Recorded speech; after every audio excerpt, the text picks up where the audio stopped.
नमस्कार दोस्तों, जय जोहार। मैं कौशल तिवारी और बिहिनिया संझा में आपका स्वागत। छत्तीसगढ़ में डबल इंजन की सरकार आने के बाद किस तरीके से नेताओं के हौसले बुलंद हैं, किस तरीके से सरकारी तंत्र इन नेताओं के इशारे पर किसी को भी फंसा देने का कुचक्र रचते हैं। और इस पूरे खेल में क्या सत्ता में बैठे प्रमुख लोग भी शामिल हैं? ऐसे कई सवाल इसलिए उठ रहे हैं क्योंकि कल कोंटा से जो खबरें आई हैं, बस्तर में स्थित है, वहां तत्कालीन टीआई थे अजय सोनकर। उन्होंने एक नेताजी के कहने पर 4 पत्रकारों को फंसाने की साजिश रची। उनके कार में गांजा रखकर उन्हें प्रताड़ित किया, उन्हें गिरफ्तार किया।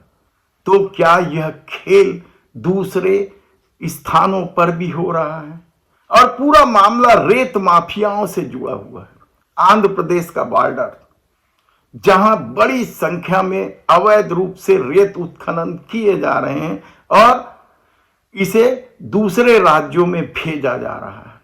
इसकी खबर पर 4 पत्रकार पहुंचे थे और जब इन अवैध उत्खनन की तस्वीर ली जा रही थी, तब इनके कार में गांजा रख दिया गया था, जिसकी शिकायत जब एसपी से की गई और लगातार पत्रकार प्रदर्शन कर रहे थे कि किस तरीके से पत्रकारों को फंसाया गया है। और इस आरोप के बाद जब जांच शुरू हुई तो वह वीडियो फुटेज भी सामने आ गया, जिसमें टीआई इन पत्रकारों की गाड़ियों में गांजा रखते देखे जा रहे थे।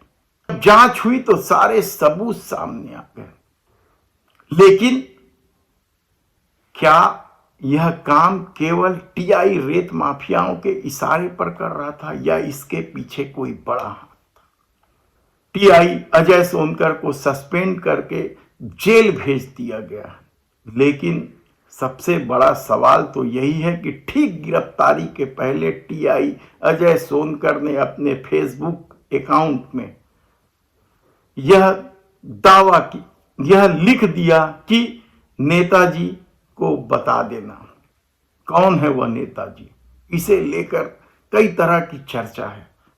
क्या वह सत्ता से जुड़ा है या पूर्व मंत्री से जुड़ा हुआ है? यह सवाल जांच में सामने आ पाएगा, यह कहना कठिन है। लेकिन छत्तीसगढ़ में जिस तरीके से रेत का अवैध उत्खनन हो रहा है, वह हैरान कर देने वाला है। और कई स्थानों पर, खासकर धमतरी, महासमुंद जैसे क्षेत्रों में तो सीधे सीधे इस मामले में राजनीतिक दलों से जुड़े लोग शामिल है। तो क्या कोंटा जिले में भी जो रेत का अवैध उत्खनन हो रहा था, उसमें भी किसी बड़े नेता का हाथ है? यह सवाल बेहद महत्वपूर्ण हो गया है। और जिस तरीके से पत्रकारों को इस पूरे मामले में टीआई के द्वारा प्रताड़ित किया गया, उससे भी स्पष्ट हो रहा है कि इस घटनाओं के पीछे कोई बड़ा हाथ है। सबसे हैरानी की बात तो यह है कि सरकार ने टीआई को सस्पेंड कर जेल तो भेज दिया है, लेकिन खनन माफियाओं को संरक्षण देने वाले खनिज विभाग के अधिकारियों के खिलाफ अभी तक किसी तरह की कार्रवाई नहीं हुई। सब कुछ आईना की तरह स्पष्ट है, लेकिन जो खेल नेता, अधिकारी और माफिया कर रहे हैं, वह हैरान कर देने वाला है। छत्तीसगढ़ में अपराध लगातार बढ़ रहे हैं, तो इसकी बड़ी वजह इस तरह के माफियाओं का सत्ता तक पहुंच है। हालांकि टीआई को सस्पेंड कर जेल भेज दिया गया है और मामले की जांच जारी है, लेकिन देखना है कि आने वाले दिनों में उस नेता तक सरकार पहुंच पाती है या नहीं। धन्यवाद।